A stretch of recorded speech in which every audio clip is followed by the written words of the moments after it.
whatever you may be doing. Thank you so much for making Ref Brandon and the Todd family part of your day. We always greatly appreciate it. Sorry to keep looking away from the camera and looking toward my face, but I just get amazed at how much better looking I get on a daily basis, on a weekly basis, on a monthly basis, and on a yearly basis. But thank you for being here live on this Monday night. If you come on here live, feel free to leave a comment in the comment section down below. Make sure you give the video a like, a thumbs up if you have not yet subscribed. Please do so. It takes about 2 seconds. It helps the channel out tremendously, and it's absolutely free. Hey there, Antonio. Hey there, Kevron. Glad to have you here. It's the start of a huge week. This is a busy week if you are a football fan. Of course, we have college football playoffs that continue on Thursday night, but I'll talk more about those later on in the week. Tonight, I want to talk about some NFL football because the NFL playoffs start this weekend, and we all know about the head coaches that got fired during the regular season, but they always call today Black Monday. And what I mean by today is not necessarily January the 6th, but the first Monday after the NFL regular season ends is always called Black Monday.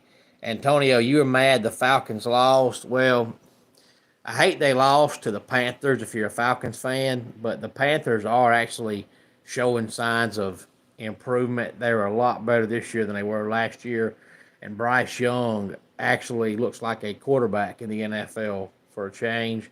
But that game yesterday, from a Falcons standpoint, didn't mean diddly squat. I mean, if you win the game, you finish above 500 as opposed to below 500. But either way, you didn't make the playoffs. But the Falcons have to find a way to hire a good head coach. Hey there, Jalen. Glad to have you here. Antonio was just asking about the Falcons because the Falcons fans hated Dan Quinn. And I know the Super Bowl run and all that, having that big lead and blowing it looks bad. Hey there, Austin. I get that. But would you rather have a coach that can get you to the playoffs even if he loses, or have coaches that can't even get you there? Because they ran off Mike Smith, who actually won.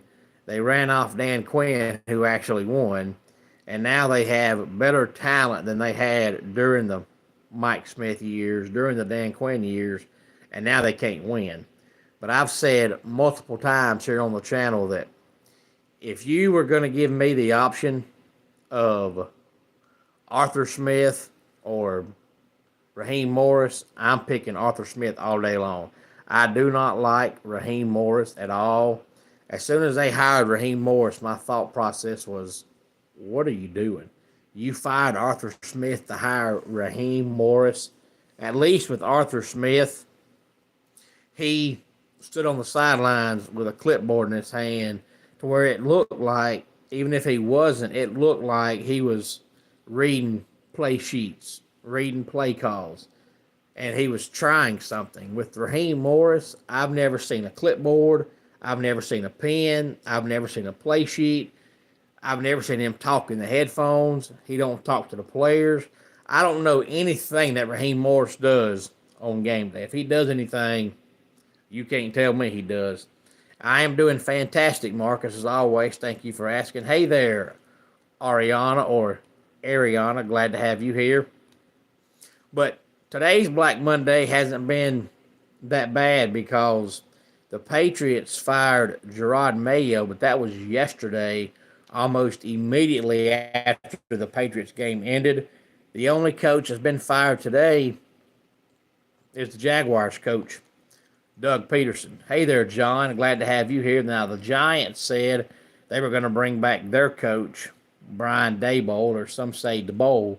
But the only coach that got fired was Doug Peterson, and you could kind of see that writing on the wall because they were 9-8 in his first year, and they were 9-8 in his second year, but they started out 8-3, and then lost 5 of the last 6 games to go 9-8 last year and looked awful coming down the stretch.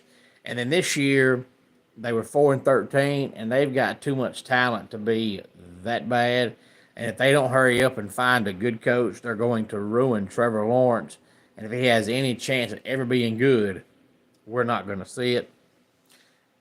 Word came out today that Deshaun Watson has suffered a setback in his healing process, so he's nowhere near where he was supposed to be at this time. And now they're saying he might have to have another surgery, so he might not be ready come week 1 in the 2025 NFL season. Jalen Hurts is still in a concussion protocol, so there's a chance he might not play in the Eagles playoff game this weekend. So let's go ahead and talk about some playoff games. The first one's coming up on Saturday at 4:30. We have the Los Angeles Chargers and the Houston Texans. Now, here's a tidbit that some folks might not know, but this is the 8th time ever that the Texans have made the playoffs, and including this year, all 8 times they've made the playoffs, their first playoff game has been 4:30 on Saturday afternoon, which is supposed to be the bottom of the barrel game, the very last game that they feel like nobody's going to watch. They put all the other games on the good networks at good times. Then they get down to the very last game and they're like, ugh. So the NFL is basically saying, we know nobody's going to watch the Texans. And I think the Chargers win that game. The Texans and the Steelers are both limping into the playoffs. And if either one of them win a game in the playoffs, I'll be surprised. Speaking of the Steelers, they play in the other Saturday game, 8 o'clock. It's the Baltimore Ravens and the Pittsburgh Steelers. Now, these two teams, since they're both in the same division, played twice during the regular season, and they split the regular season series. But as I said, the Steelers have lost 4 games in a row, so they're limping into the playoffs. A lot of people are big on Mike Tomlin. I'm not. I guess I'm the outlier, because to me, all anybody looks at as the fact that he's coached forever and never had a losing season. And I think that's a bad thing, because me personally, I feel like Mike Tomlin's already figured out that as long as he has a winning record every year and goes to the playoffs most years, he's not getting fired. So I think once he gets to 9 or 10 wins, he's just kind of like, you know what? Piss on it. We're in the playoffs. And you go back and watch the Steelers in October and September and early November, then watch the Steelers now and tell me they're the same team. They're not. After they got to 10-3, Mike Tomlin's kind of like, well, they're not firing me. In the last 4 games, they looked terrible. So I think the Ravens win that game. And Jalen, I'm with you. The Steelers are going to be 1-done. And then coming up on Sunday, we have a triple header. But in case you want to watch that Steelers-Ravens game, it's the game that's going to be on either Amazon or Netflix. So it is the streaming service only game this weekend. I want to say it's Amazon, but it might be Netflix.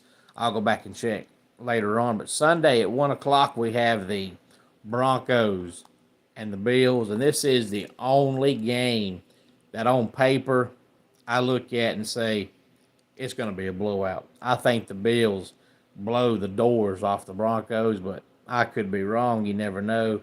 Sunday at 4:30, game 2 of the triple header. On Sunday, we have the Green Bay Packers and the Philadelphia Eagles. You had a great time with the Lions game last night. That's good to hear, Jalen. It was a good game for a while, and the second half was all Detroit. By the way, Jalen, tell all your friends, your family, if you're in school, tell your school friends, whoever you know, to subscribe to the channel. I'd greatly, greatly appreciate it. But we have the Green Bay Packers, Philadelphia Eagles, Sunday at 4:30. Now, these two teams played back in week 1. The Eagles won at 34-29. Hopefully, we'll get that kind of game this time around. But as I mentioned at the beginning of the video, Jalen Hurts is still in concussion protocol. Of course, it's only Monday, so he's got a few days, but I would say if he doesn't get cleared by Friday, he won't play. And I just don't see the Eagles beating the Packers with Kenny Pickett. Now, they won yesterday over the Giants with third-string quarterback Tanner Mackey or McKee, ever how you want to say it. But the Giants are terrible, and I don't think the Eagles will beat the Packers with Kenny Pickett. They need him back bad. And then the third and final game of the triple-header on Sunday, 8 o'clock, the Commanders and the Bucks. And I believe these two teams played in the regular season, and the Bucks won. I could be wrong, but I'm almost positive they played in the regular season, and the Bucks won that game. And then Monday night, 8 o'clock, the Monday Night Football game, Minnesota Vikings and the Los Angeles Rams. Now, this is the fourth straight year that the wild card weekend Monday Night Football game has been the NFC number 4 versus the NFC number 5. And in the 4 years, it's been 2 teams featured at home. I am fantastic, Austin. Thank you for asking. Year 1, it was the Los Angeles Rams with the home game. Years 2 and 3, it was the Tampa Bay Buccaneers who had the home game on Monday Night Football. And this year, it's back to the Los Angeles Rams. Now, the Rams are the home team because they won their division, but the Vikings have a much better record. But the Vikings, the last few years, have looked really good in the regular season. Then they go to the playoffs, and they fizzle out. So the Vikings need this win. Even if they're not going to go on a long run, they at least need to win a game in the playoffs. And I did see the line in this game earlier today, and right now it's a pick 'em. But I think it'll change by next Monday. But actually, I like the Rams. I know you look at record, think Minnesota's better, but Minnesota's got to show me something in the playoffs before I pick them. And Austin, I have not heard that yet. Last I heard, SmackDown was going to be 3 hours permanently, so I guess you heard something I have not heard because it went to 3 hours this past Friday, and I heard that was the new permanent thing was SmackDown 3 hours. So you heard something I have not heard, but I'm sure if that's true, I'll hear about it in the next day or so. But as of right now, if you asked me to pick my 6 winners this weekend, I'll pick the Chargers, the Ravens, the Bills, the Eagles, the Commanders, and the Rams. And I know that I'm pretty sure that the Bucks beat the Commanders in the regular season, but I'll pick the Commanders this time around, and they're a good proof that a quarterback is all you need. The Commanders were awful last year, and they go out and get Daniels, and his first year they go 12-5, and they're going to the playoffs. So if you can get a franchise quarterback, you've got a pretty good shot at being really good. I feel bad for Jerod Mayo. I mentioned this here on the channel last week. If I was the Patriots, I never would have hired Jerod Mayo because to me, Jerod Mayo is not a head coach. And Marcus, I think the Falcons will keep him unless they can trade for him. But honestly, he played so bad this year that unless you're the Giants or the Raiders or the Titans or some bottom of the barrel team, there's nothing that Kirk Cousins did this past year that warrants you going out and getting him and that contract he's got. And the Falcons are not going to want to cut somebody and pay them $40 million a year and cut them. But if the Raiders or the Giants, the Titans, one of those awful teams don't draft a quarterback, I could see one of those teams coming after Cousins because he's better than what they currently have. But I think all those teams will draft a quarterback in the draft. But I think it's clear that Michael Penix Jr. is the future of the Falcons. But I think they'll try to trade Kirk Cousins. But if I was a GM, I wouldn't want him. I've never thought he was that good. But this past year, he was absolutely terrible. And what's up, Gator fan? Glad to have you here. And Jalen, I'm honestly not a big fan of Cliff Kingsbury. He's one of those guys that, to me, keeps getting job after job after job. And everywhere he goes, the longer he stays, the team gets worse and the quarterback gets worse. So I don't think he'll be there much longer. But the Commanders got Daniels and showed big improvement in his first year there. And the Falcons run off Dan Quinn, and look what he does in his first year with the Commanders.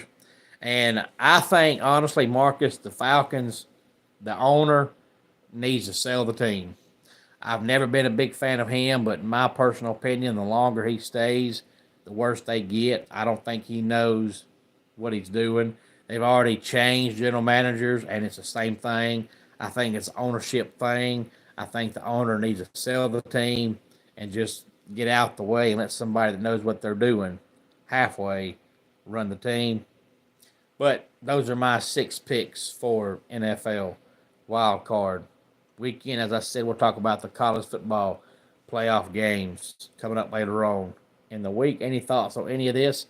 Please feel free to let me know. Let's go ahead and get our dad joke of the day in here. I asked the doctor if I could sew up my own wound. He said, suit yourself. And that does it for today's Ref Brandon and the Todd family YouTube video. Until next time, it's Ref Brandon saying, just like in pro wrestling, life can be over by the count of 3. Tell your friends and family how much you love them. Bye.